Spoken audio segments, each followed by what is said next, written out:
Investment করলে সময়ের সঙ্গে সঙ্গে পোর্টফোলিও গ্রো হয়, মন খুশিতে ভরে ওঠে, কিন্তু সেই খুশি দ্বিগুণ হয়ে যায় যখন এমন কোনো নিউজ আমাদের চোখের সামনে আসে।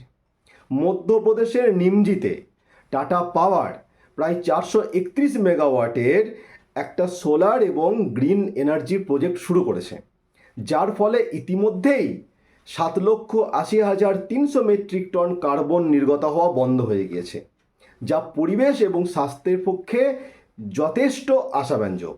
তাই গভর্নমেন্টও এক্ষেত্রে পজিটিভ। আমরা জানি এ যাবৎ জীবাশ্ম জ্বালানি থেকে অর্থাৎ কয়লা এবং খনিজ তেল থেকেই এনার্জি বেশিরভাগ তৈরি হতো। এখন সময়ের সঙ্গে সঙ্গে পরিবর্তন হচ্ছে সব কিছুই।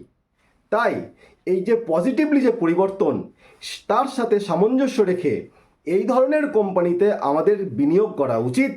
এর ফলে স্বাস্থ্য পরিবেশ যেমন ভালো থাকবে, সময়ের সঙ্গে সঙ্গে আপডেটেড থাকতে পারবো, আর পোর্টফোলিও কিন্তু বুম হয়ে যাবে।